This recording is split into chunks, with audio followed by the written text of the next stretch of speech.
I never thought I'd be the type to sneak around. But there I was, standing in the hallway of the posh hotel, my heart pounding in my chest. My hands trembled as I held my phone, its camera ready. The nagging suspicion had been eating at me for weeks, ever since AR, my wife's business partner, started texting her late at night. It was a Sunday, the day she usually reserved for our lazy mornings and shared breakfasts. But this time she had rushed out early, claiming an urgent meeting with a new client. I didn't buy it. I followed her discreetly, watching as she entered the Grand Regal Hotel. My stomach churned as I waited for the perfect moment to confront her. With bated breath, I crept down the hall to room 312. The door was ajar, and I could hear muffled voices and soft laughter. My pulse quickened. This was it. I nudged the door open just enough to see inside. My world shattered in an instant. There she was, my beautiful wife wrapped around AR, her lips pressed against his. The betrayal stung like a knife. I lifted my phone, capturing the damning evidence. Click, click, click. Each snap felt like a piece of my heart breaking. They were too engrossed in each other to notice me. I silently slipped away, my mind racing with a mix of rage and devastation. Revenge. The thought took root, growing darker with each passing second. I needed her to feel the same pain, the same sense of betrayal. Back at home, I printed one of the photos and placed it on her laptop. It would be the first shot in my war of retribution. As I waited for her to return, I paced the living room, adrenaline surging through my veins. She came home hours later, her face flushed with the afterglow of infidelity. "Hey, babe," she greeted, her voice too cheerful, too fake. She didn't notice the photo at first. I watched her every move, waiting for the inevitable. She sat at her desk, opened her laptop, and froze. Her eyes widened, and the color drained from her face. "What the hell is this?" she whispered, her voice trembling. I stepped into the room, my expression cold. "That's what I should be asking you, isn't it?" Her eyes darted between me and the photo. "It's just not what it looks like, I swear," I scoffed, crossing my arms. "Save it. I saw everything." Tears welled up in her eyes, but I felt no sympathy. This was just the beginning. She tried to reach out to me, but I stepped back. "Don T. Just Don T. Please, let's talk about this," she pleaded, but I had no intention of talking. "Not now. Not ever. This isn't over," I said, my voice a low growl. "This is just the beginning." And with that, I walked out, leaving her to drown in her guilt. As the door closed behind me, I felt a grim satisfaction. She had no idea what was coming. The battle had only just begun. The next few days were a blur of carefully calculated chaos. I made sure to avoid any direct confrontation with my wife, opting instead to let her stew in the uncertainty and fear of what was to come. I started with small acts of sabotage. Passwords to shared accounts were changed, important documents disappeared, and her favorite pieces of jewelry went missing. I watched her grow more anxious with each passing day, her nerves fraying at the edges. One evening I overheard her on the phone with AR. "I don't know what to do, Alex," she whispered, her voice tight with panic. "He's acting so strange, and that photo, he knows." My blood boiled at the sound of her using his first name so intimately. I clenched my fists, forcing myself to remain calm. This was just the beginning. The first major move in my plan came when I hacked into her email account. It wasn't too hard. She had always been careless with her passwords. I found a wealth of incriminating evidence, hotel receipts, explicit messages, and even photos. I compiled everything into a neat little folder labeled proof and sent it to her parents, her boss, and her closest friends. The fallout was immediate. I was in the kitchen when I heard her scream. She came rushing in, her face a mask of horror and disbelief. "What did you do?" she cried, waving her phone at me. I feigned ignorance. "What are you talking about? My parents, my boss, they all got emails with. She couldn't even finish the sentence. I shrugged, a cruel smile playing at my lips. "Maybe you should be more careful with your personal information." Her eyes blazed with fury. "You bastard! How could you do this to me?" I stepped closer, my voice dropping to a dangerous whisper. "How could you do this to us?" She collapsed into a chair, her anger dissolving into sobs. "I made a mistake," she choked out. "I never meant for it to go this far." I felt a flicker of pity but quickly squashed it. A mistake? Sneaking around behind my back, lying to me, cheating on me, that S more than a mistake, Emma? That S a betrayal? Her sobs grew louder, but I turned away, unwilling to let her tears soften me. "You should start packing," I said over my shoulder. "I want you out of this house by the end of the week." The days that followed were filled with tension and silent resentment. Emma tried to plead her case, but I refused to listen. Instead, I focused on my next move, making AR pay. I did some digging and found out where he lived. One night, under the cover of darkness, I drove to his house and slashed his car tires. It was a petty act, but it brought a twisted sense of satisfaction. The next morning, I called his wife. "Hello?" Her voice was soft and sleepy. "Hi, this is Rob. You don't know me, but I think you should know that your husband is having an affair with my wife." There was a long pause. "What?" she finally said, her voice trembling. "I have proof. Photos, emails, the whole sordid mess. I'd be happy to send them to you." "Please," she whispered. "Send them." I hung up, feeling a grim sense of accomplishment. This was far from over, but it was a start. I sent her the evidence and waited, knowing that ARS life was about to implode. That evening, Emma came to me, her eyes red and puffy from crying. "I got a call from Alex's wife," she said, her voice barely above a whisper. "She knows everything. He is furious. He's threatening to sue you for defamation." I laughed, a cold, hollow sound. "Let him try. The truth is a powerful defense." She stared at me, a mix of anger and despair in her eyes. "What's happened to you, Rob? You used to be kind. You used to love me." I met her gaze, my expression hard. "I did love you, Emma. But that was before you destroyed everything we had. Now, all I feel is hate." As she walked away, I felt a pang of sadness. This wasn't who I wanted to be, but it was who I had become. Betrayal had turned me into someone I barely recognized. And the worst part was, I wasn't sure I could ever go back. Emma was a shell of her former self. Her attempts to salvage her relationships with her parents and friends were futile. Everywhere she turned, she faced judgment and disappointment. Meanwhile, I was fueled by the satisfaction of seeing her suffer. But there was still more to do. I hadn't spoken much to Emma since the email fiasco, but she was constantly trying to engage me. One morning, she cornered me in the kitchen, her eyes desperate and pleading. "Rob, we need to talk," she said, blocking my path. I sighed, unwilling to give her the satisfaction. "What now, Emma? I know you're angry and you have every right to be, but this revenge isn't going to make anything better. We need to find a way to move forward, to heal." I laughed bitterly. "Heal? There's no healing from what you've done. Our marriage is over. Please, Rob," she begged. "I'm sorry. I made a terrible mistake. But can we at least try to work things out?" I felt a flicker of doubt. Could we really move past this? But then I remembered the images of her and AR, the betrayal etched into my mind. "No, Emma, there's no coming back from this. I want you out of the house by the end of the week." Her face crumpled, but she nodded, knowing she had no other option. She retreated to the bedroom, leaving me alone with my thoughts.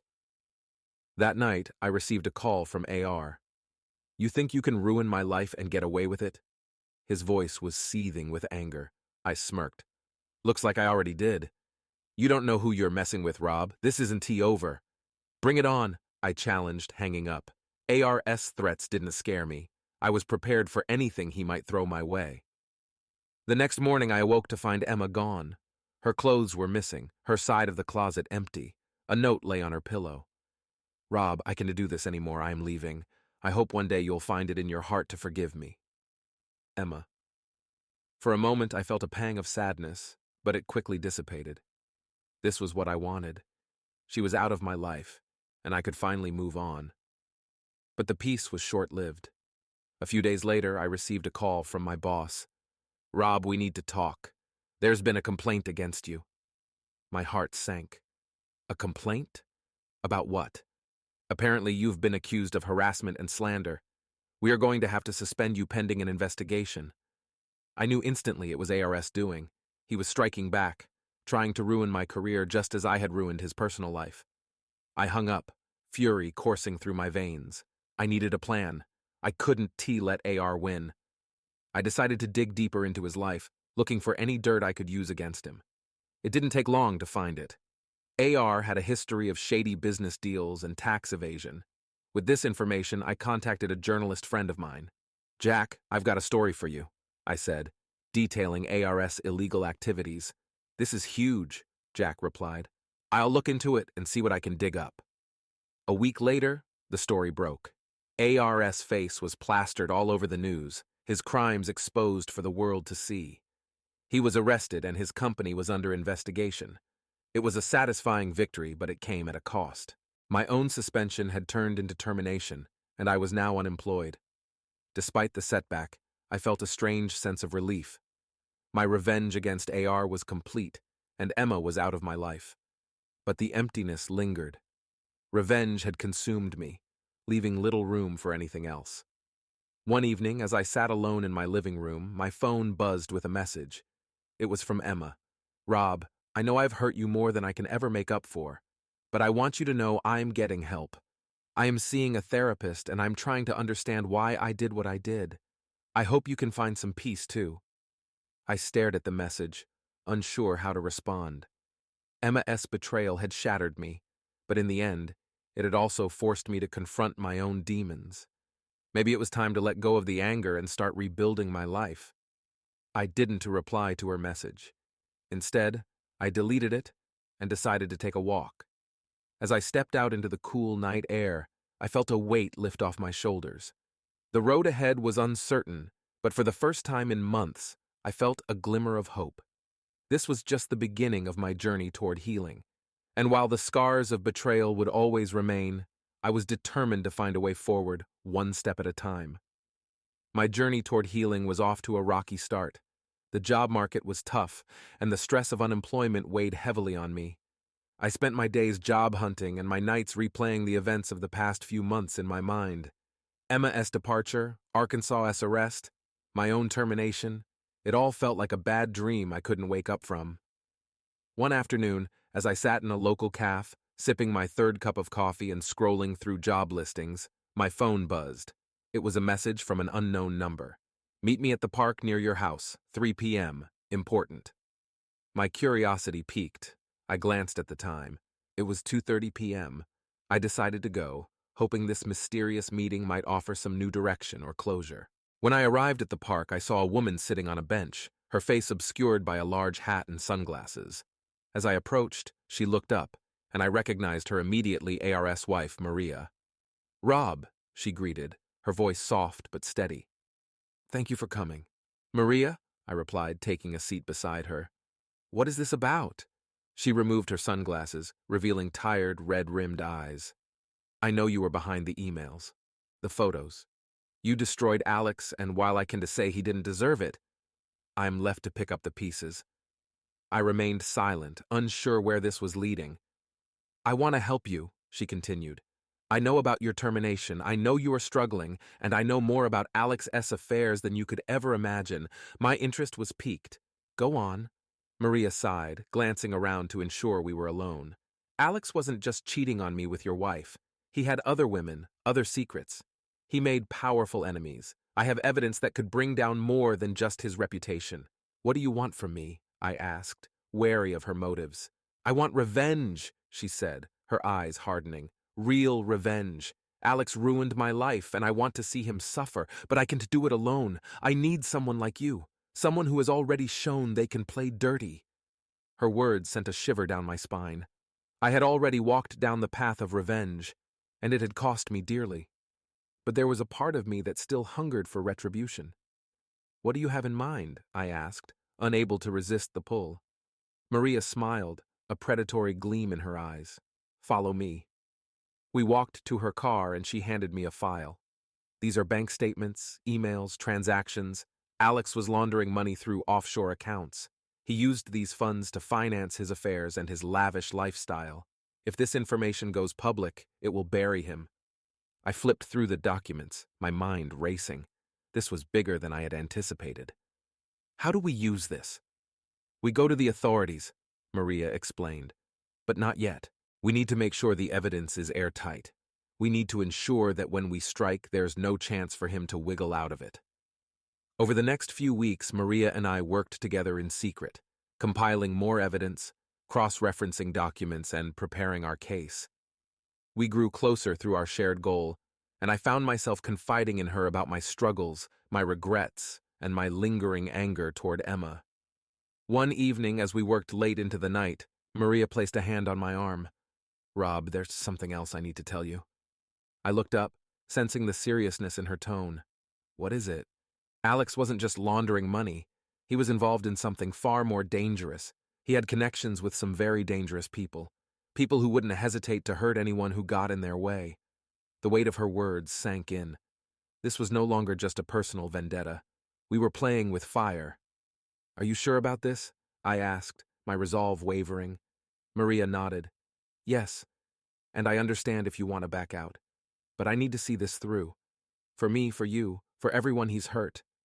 I took a deep breath, steeling myself. "I am in. Let us finish this." Our alliance solidified. We doubled our efforts, determined to bring Alex down once and for all. The danger was real, but so was our drive for justice. As we prepared for the final strike, I couldn't help but feel a renewed sense of purpose. This was my chance to make things right, to find redemption in the midst of the chaos. Little did I know the web of deception and danger we were unraveling would lead to even more unexpected twists, testing our resolve and pushing us to the brink. But for now, I was ready to face whatever came our way, driven by the promise of a final, devastating revenge. With the evidence against AR compiled and ready, Maria and I planned our next move. We needed to be meticulous, ensuring that when we struck, there would be no escape for him. The stakes were higher than ever, and we couldn't afford any mistakes. One evening, Maria received a call from an anonymous number. She put it on speakerphone, and we listened intently. "Mrs. Rodriguez, this is Detective Johnson. I understand you have some information regarding Alex Rodriguez and his illicit activities." Maria glanced at me, her eyes wide with apprehension. "Yes, Detective. My friend and I have been gathering evidence. We need to meet you in person to discuss this." "Understood," the detective replied. "Let's meet tomorrow at noon, at the park near your house. I'll be in plain clothes. Be careful. This is a dangerous game you are playing." The line went dead, and we sat in silence for a moment, absorbing the gravity of the situation. "Do you trust him?" I asked Maria. She nodded slowly. "I do.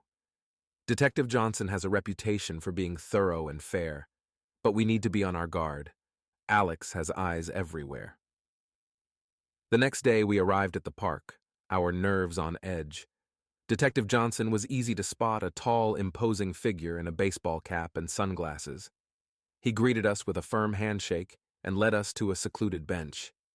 "Let's see what you've got," he said, his voice low and serious. We handed him the file, and he spent several minutes reviewing the documents, his expression growing grimmer by the second. "This is solid," he finally said. "If we move quickly, we can bring him in, but I need you to be prepared for the fallout. Alex wanted to go down without a fight." Maria and I exchanged a determined look. "We are ready," I said. "Good. We'll set up a sting operation to catch him in the act. We'll need your cooperation to lure him into a trap." As we discussed the plan, I felt a mix of excitement and trepidation. This was it, the final showdown. We had to be smart, careful, and above all, brave. The day of the sting, Maria and I played our parts perfectly. We arranged a meeting with Alex at a warehouse he used for his shady deals, pretending to offer him a chance to buy our silence. I wore a hidden camera, and Detective Johnson's team was positioned nearby, ready to move in. When Alex arrived, he looked smug and confident, completely unaware of the trap we had set. "Rob, Maria," he greeted, his smile a veneer of charm. "I have to admit I didn't expect you two to turn on me, but everyone has a price, right?" Maria and I exchanged a glance, keeping our expressions neutral. "Let us get this over with," I said. "Do you have the money?" Alex chuckled, pulling out a briefcase. "Right here. Now hand over the evidence." As he reached for the file, I gave the signal. Detective Johnson and his team stormed in, their guns drawn. "Freeze! Police!" Alex's face twisted with rage and fear. "What the hell is this? You're under arrest for money laundering, tax evasion, and conspiracy, Detective Johnson announced, cuffing him. You'll pay for this, Rob, Alex spat, struggling against the officers. This isn't tea over. As they dragged him away, Maria and I stood in stunned silence. It was finally over, or so we thought. That evening, I returned home, exhausted but relieved. I poured myself a drink and sat on the couch, reflecting on everything that had happened. Just as I began to relax, my phone buzzed with a message from an unknown number. Think you can beat me? Think again. This isn't tea over, Rob. Not by a long shot. My heart pounded as I read the message. Alex still had allies and they were out for revenge. I had won the battle, but the war was far from over. The next few weeks were a whirlwind of legal battles, media frenzy, and constant vigilance. Alex's arrest made headlines, and Maria and I were hailed as heroes. But the threats continued, a dark shadow hanging over our newfound freedom. One night, as I sat alone in my living room, the doorbell rang. I opened the door to find Emma standing there, her eyes filled with regret. Rob, can we talk? She asked softly. I stared at her, torn between the love I once felt and the betrayal that still stung. What do you want, Emma? I've been thinking about everything, she said, her voice trembling. About us, about what I did. I know I can't change the past, but I want to make things right. I want to help you. I sighed, stepping aside to let her in. Come in, let us talk. As we sat down, I realized that despite everything, there was a part of me that still cared for her. But forgiveness wouldn't come easily. Why now? I asked, my voice laced with suspicion. I have been seeing a therapist, she admitted. I'm trying to understand why I did what I did, and I want to support you in any way I can. Her honesty caught me off guard. What about AR? What about everything that happened? He's gone, she said, her eyes filled with determination. I want to focus on making amends, on rebuilding my life. And if you all let me, I want to be there for you. As we talked late into the night, I realized that this was another turning point in my journey. Emma's betrayal had shattered my trust, but maybe, just maybe, there was a chance for healing. It wouldn't be easy, and the road ahead was uncertain. But for the first time, I felt a glimmer of hope. As Emma left, promising to meet again soon, I sat back, contemplating the twists and turns of my life. The battle with Alex had taken a toll, but it had also revealed a strength I never knew I had. The journey wasn't over, but I was ready to face whatever came next, determined to find a way to move forward and rebuild. The sting operation had been a success, but the real challenge was just beginning. The future was uncertain, but I knew one thing for sure: I was no longer the same person I had been, and that, perhaps, was the greatest victory of all. The next few weeks passed in a blur. Maria and I were lauded for our efforts in bringing down Alex, and the media frenzy eventually died down, but the threats continued, a constant reminder that we were far from safe. One evening, I received a call from an old college friend, Kevin. We hadn't spoken in years, but his voice brought back a flood of memories. Rob, I heard about everything. Are you okay? I sighed, feeling the weight of the past months bearing down on me. Yeah, Kevin, it has been rough, but I'm managing. How have you been? I'm good, man. Listen, I have something that might interest you. There is a tech startup I am involved with, and we are looking for someone with your skills. It could be a fresh start. A glimmer of hope sparked in me. Tell me more. Over the next few days, Kevin and I discussed the opportunity. It sounded promising, and for the first time in months, I felt a sense of purpose returning. I decided to take the leap and join the startup, eager to rebuild my career and move forward. The new job was a breath of fresh air. The work was challenging, the team dynamic, and I found myself slowly regaining my confidence. Maria and I remained in touch, and our bond grew stronger as we supported each other through the aftermath of the sting operation. One day, as I was settling into my new routine, I received an unexpected call from Emma. She had been seeing her therapist regularly and wanted to meet for lunch. Reluctantly, I agreed, curious about what she had to say. We met at a small cafe downtown. Emma looked different, more composed, yet vulnerable. We exchanged awkward pleasantries before diving into the heart of the matter. Rob, I know I can undo what I did, she began, her voice trembling slightly. But I want you to know that I am truly sorry. I've been working hard to understand my mistakes and become a better person. I listened, feeling a mix of emotions. Why now, Emma? Why come back into my life? I've realized how much I lost when I betrayed you, she said, her eyes brimming with tears. I know it is too late for us, but I want to be a friend, to support you in any way I can. Her sincerity caught me off guard. It's not that simple, I replied. Trust is hard to rebuild, and I don't know if I can ever fully forgive you. She nodded, tears streaming down her face. I understand. Just know that I am here if you ever need anything. As we parted ways, I felt a strange sense of closure. Emma's betrayal had left deep scars, but her efforts to make amends provided a sliver of hope. Maybe, in time, we could find a way to coexist peacefully. Back at work, I threw myself into my new role, determined to make the most of this fresh start. Kevin was a great mentor, and the team's energy was infectious. We worked long hours, but the progress we made was rewarding. One evening, as I was leaving the office, I received a text from Maria. Dinner tonight? Need to talk. Curious, I agreed, and we met at a quiet restaurant. Over dinner, Maria shared her concerns about the ongoing threats from Alex's allies. I've been looking into it, she said, her voice low. There are some dangerous people involved. We need to be careful. I nodded, the weight of her words sinking in. What can we do? We need to stay vigilant, she replied. I've contacted a private investigator to help us. We can let our guard down. As we discussed our plan, I realized how much Maria had come to mean to me.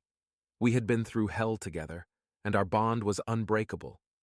I promised to support her and stay cautious, knowing the road ahead would be fraught with danger. In the weeks that followed, the private investigator provided valuable insights into Alex's network. We learned that several key figures were still at large, but we also discovered that they were being watched closely by the authorities. This provided some relief, but the threat was ever present. Despite the constant tension, life slowly began to normalize. My job at the startup was thriving, and Maria and I continued to lean on each other for support. Emma remained in the background, a silent reminder of the past, but her efforts to make amends had brought a sense of peace. One evening, as I sat on my porch, reflecting on the journey so far, I received a call from Detective Johnson. Rob, we've made some progress, he said. Several of Alex's associates have been arrested, and we are closing in on the rest. You and Maria should be safe soon. Relief washed over me. Thank you, Detective. That is the best news I have heard in a long time. As I hung up, I felt a renewed sense of hope. The battle was nearing its end, and a brighter future seemed possible. Maria and I had weathered the storm, and now we could finally start to rebuild our lives. The journey had been long and arduous, but it had also revealed a strength within me that I never knew existed.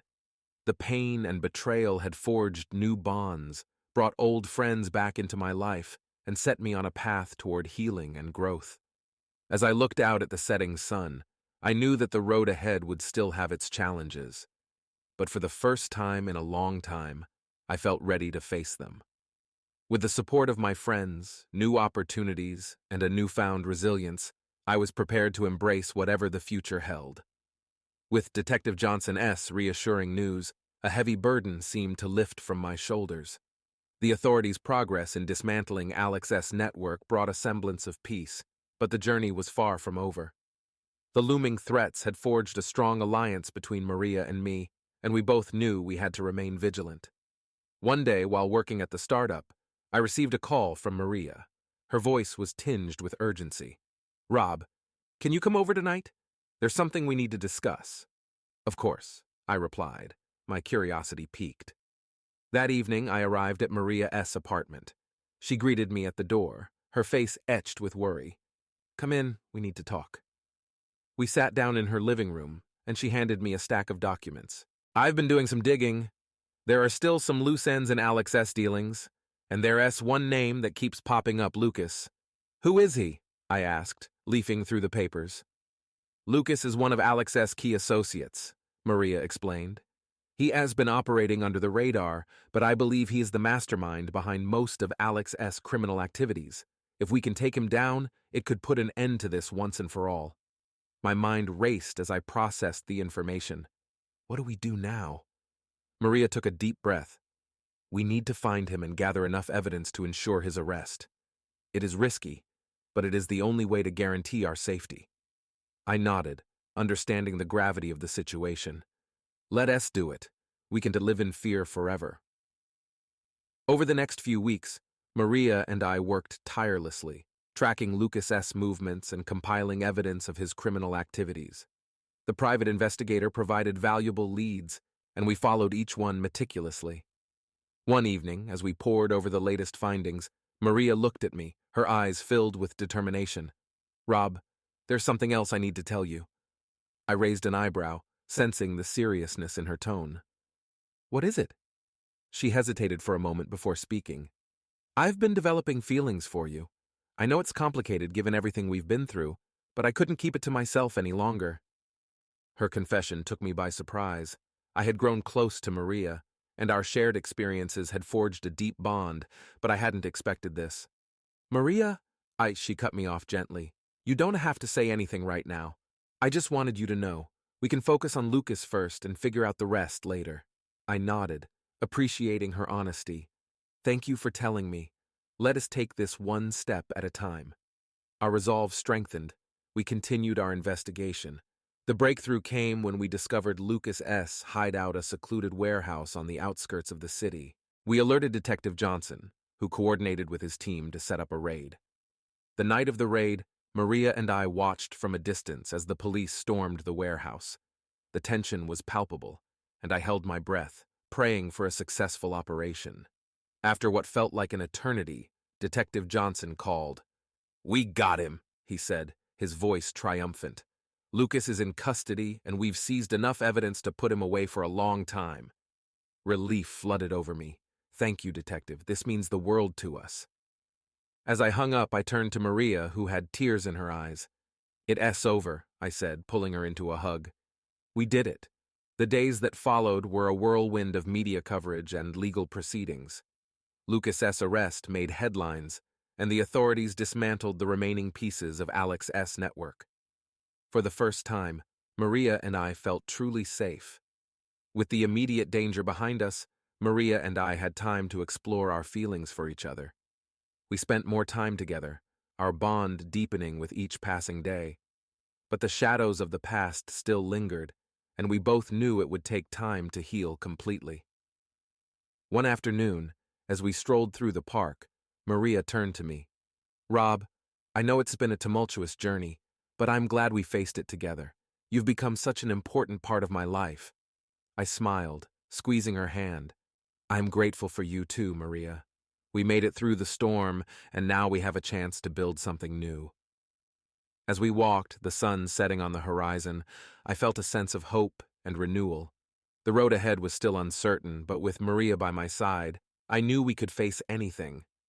Our journey had taught us the power of resilience and the strength of human connection. We had been through hell and back, but we had emerged stronger, ready to embrace the future. As the days turned into weeks, Maria and I found solace in each other. Our bond grew stronger, and we began to plan a future together. The scars of the past would always be there, but they were a testament to our strength and determination. One evening, as we sat on her porch, watching the stars, Maria turned to me. Rob, do you think we can truly move on from all of this? I looked into her eyes, filled with hope and determination. I believe we can. We've effaced the worst, and we are still standing. Together we can build something beautiful. She smiled, leaning in to kiss me. Here's to new beginnings. As we kissed under the starlit sky, I felt a sense of peace wash over me. The journey had been long and painful, but it had led me to this moment, a moment of love, hope, and endless possibilities. And for the first time in a long time, I felt truly alive, ready to embrace whatever the future held. Maria and I settled into a new rhythm, enjoying the peace that followed Lucas's arrest. We spent our days building our relationship and our nights sharing our hopes and dreams. The darkness of the past seemed to recede, replaced by a light that grew stronger with each passing day. One afternoon, while working at the startup, I received a call from Detective Johnson. His voice was grave. "Rob, we need to talk. Can you come to the station?" My heart skipped a beat. "Is everything okay? Just come in. It is important." I quickly made my way to the police station, my mind racing with possibilities. When I arrived, Detective Johnson ushered me into his office and closed the door behind us. "What's going on, Detective?" I asked, trying to keep my voice steady. He handed me a file. We received some new information about Lucas. It appears he wasn't acting alone. There is someone else pulling the strings. I opened the file, my eyes scanning the documents. It was a detailed account of transactions, phone records, and emails, all pointing to a mysterious figure known only as the architect. "Who is the architect?" I asked, a sense of dread creeping over me. "We're still trying to find out," Johnson replied, "but it looks like they're the real mastermind behind Alex S. and Lucas S. operations. They were using them as pawns." The revelation hit me like a ton of bricks. Just when I thought the nightmare was over, a new, more dangerous player emerged. "What do we do now?" "We need to be cautious," Johnson said. "The architect is smart and resourceful. We'll need more evidence before we can make a move. I suggest you and Maria lay low for a while." I nodded, feeling the weight of the situation. "Thanks, Detective. We'll be careful." I left the station, my mind in turmoil. I called Maria and told her everything. She was understandably shaken, but we agreed to meet at her apartment to discuss our next steps. That evening, we sat together, trying to make sense of the new information. Why does it feel like this will never end? Maria sighed, her eyes filled with frustration. "We'll get through this," I assured her, taking her hand. "We've come this far, and we won't let the architect win." Maria nodded, her determination returning. "We need to find out who this person is and bring them down." We decided to enlist the help of our private investigator again. He had been instrumental in uncovering Lucas's activities, and we hoped he could help us with this new threat. The next morning, we met with the private investigator, Jake. We briefed him on the situation and handed over the file Detective Johnson had given me. Jake studied the documents carefully. "This is going to be tough, but I have dealt with shadowy figures before. I'll dig into this and see what I can find." "Thank you, Jake," Maria said. "We appreciate your help." As Jake began his investigation, Maria and I tried to maintain a semblance of normalcy. We continued to work, meet friends, and enjoy each other's company. But the looming threat of the architect was always in the back of our minds. One evening, as we were having dinner, Maria received a call from an unknown number. She hesitated before answering. "Hello?" A distorted voice came through the line. "Maria, it's been a while. Did you really think you could outsmart me?" Maria's face turned pale. "Who is this?" "You know who I am," the voice replied. "I am the architect, and you and Rob have meddled in my affairs for the last time." The line went dead and Maria looked at me, her eyes wide with fear. "Rob, what are we going to do?" I clenched my fists, anger and determination surging through me. "We fight. We don't back down." The next day, we informed Detective Johnson about the call. He assured us that they were doing everything possible to track down the architect. Meanwhile, Jake continued his investigation, following every lead and digging deeper into the shadowy network. As the weeks passed, the tension grew. Maria and I took extra precautions, watching our backs and staying alert. We knew the architect was dangerous, but we refused to live in fear. One night, Jake called with a breakthrough. "Rob, Maria, I found something. The architect is planning a major move. We need to meet in person." We arranged to meet at a secluded cafe. Jake arrived looking more serious than ever. "I have been tracking the architect's financial transactions. They are planning to flee the country soon." "Do we have enough to stop them?" I asked. "Not yet," Jake replied. "But I have a plan. If we can intercept their final transaction, we can gather the evidence we need to bring them down."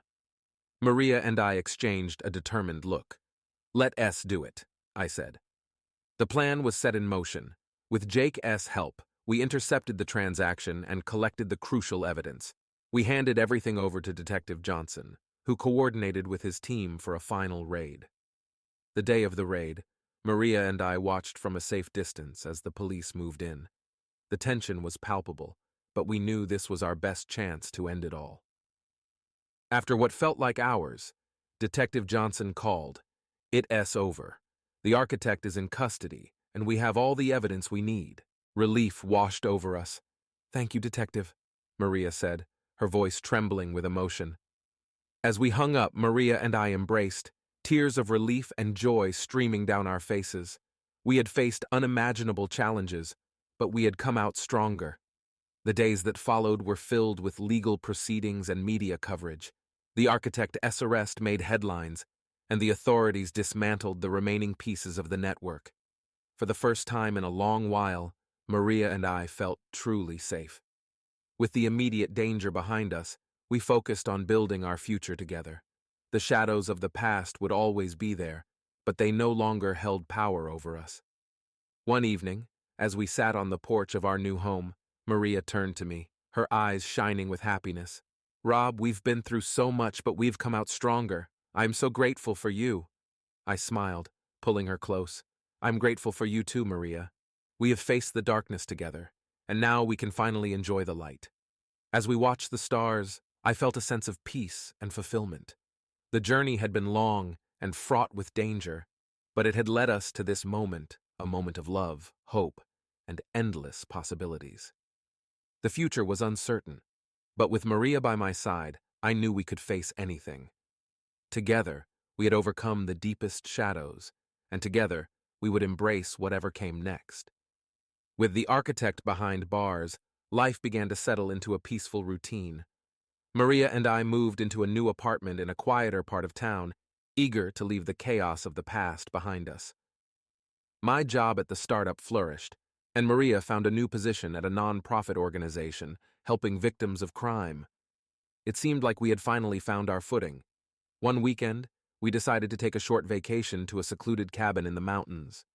It was a chance to relax, disconnect from the world, and enjoy each other's company without the constant threat of danger.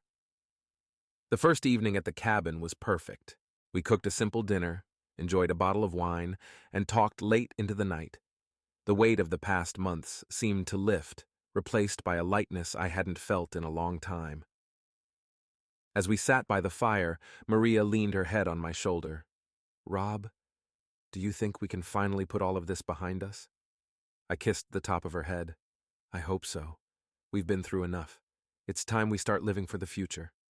She smiled, her eyes reflecting the flickering flames. "I love you, Rob, more than I ever thought possible. I love you too, Maria, and I promise I'll always be here for you." We fell asleep in each other's arms, the sound of the crackling fire and the chirping crickets lulling us into a peaceful slumber. The next morning, I woke up early and decided to go for a hike. Maria was still sleeping, so I left her a note and set off into the woods. The crisp mountain air and the sound of birdsong were invigorating, a stark contrast to the tension-filled days we had left behind. As I walked, I couldn't help but think about the journey that had brought us here, the betrayals, the danger, the resilience we had found in each other. It had all led to this moment of serenity. But the calm was shattered when I returned to the cabin. The front door was ajar, and a sense of dread washed over me. I rushed inside, calling Maria's name. The cabin was eerily silent, and my heart pounded in my chest. I found her in the living room, tied to a chair, a gag in her mouth. Her eyes were wide with fear, and she struggled against her bonds. "Maria!" I shouted, running to her side.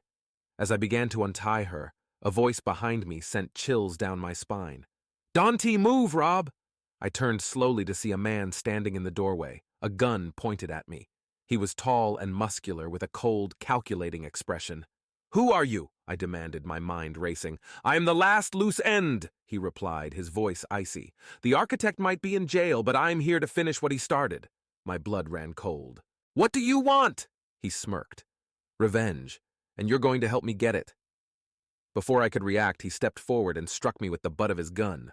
The world went dark as I collapsed to the floor. When I came to, I was tied to a chair opposite Maria. The man was pacing the room, his gun still in hand.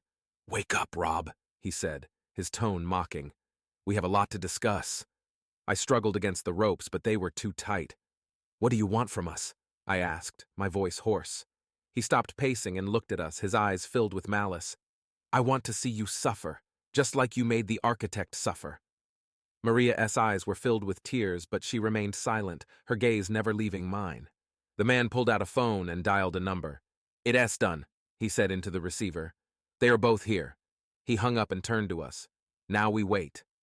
Hours passed in tense silence. The man watched us closely, his gun never wavering. Maria and I exchanged worried glances, silently urging each other to stay strong. Finally, there was a knock at the door. The man opened it, and a woman stepped inside. She was tall, with striking features and an air of authority. Hello, Rob. Maria, she greeted, her voice smooth and confident. I believe we have some unfinished business. Who are you? I asked, my mind racing with possibilities. She smiled coldly. I am the architect's sister, and I intend to finish what my brother started. The revelation hit me like a punch to the gut.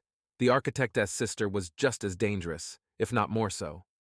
What do you want from us? Maria asked, her voice trembling. The woman stepped closer, her eyes boring into ours. I want you to suffer. I want you to feel the same fear and helplessness that my brother felt, and then I want you to die. The man raised his gun, aiming it at Maria, starting with her. No! I shouted, struggling against my bonds. Leave her out of this! She's done nothing to you! The woman laughed softly. Oh, Rob, you're in no position to negotiate. She nodded to the man who tightened his grip on the gun. My heart pounded in my chest as I realized there was no way out. But then, a commotion outside caught their attention. Shouts and footsteps approached, and the door burst open. Freeze! Police! Detective Johnson and his team stormed into the cabin, their guns drawn. The man tried to shoot, but Johnson was faster. A single shot rang out, and the man collapsed to the floor, his gun skidding across the room. The woman raised her hands, a look of fury and defeat on her face. This isn't over, she hissed as the police cuffed her. Detective Johnson approached us, his expression relieved. Are you two okay? Yes, I gasped, my heart still racing. Thank you, you saved our lives. As the police led the architect's sister away, Maria and I were untied and helped to our feet. We embraced, tears of relief streaming down our faces. Thank you, Maria whispered to Detective Johnson. We owe you everything. He smiled warmly. Just doing my job. You two have been through enough. It's time you found some peace. As we left the cabin, the sun was setting, casting a warm glow over the mountains. The ordeal had been terrifying, but it had also brought us closer together. We returned home, determined to move forward and leave the darkness behind. The journey had been long and fraught with danger, but it had also shown us the strength of our love and resilience. With the architect and his sister behind bars, we could finally start to rebuild our lives. The future was still uncertain, but with Maria by my side, I knew we could face anything. As we sat on our porch, watching the stars, I felt a sense of peace and fulfillment. The shadows of the past had been vanquished, and a new chapter was beginning, a chapter filled with hope, love, and endless possibilities.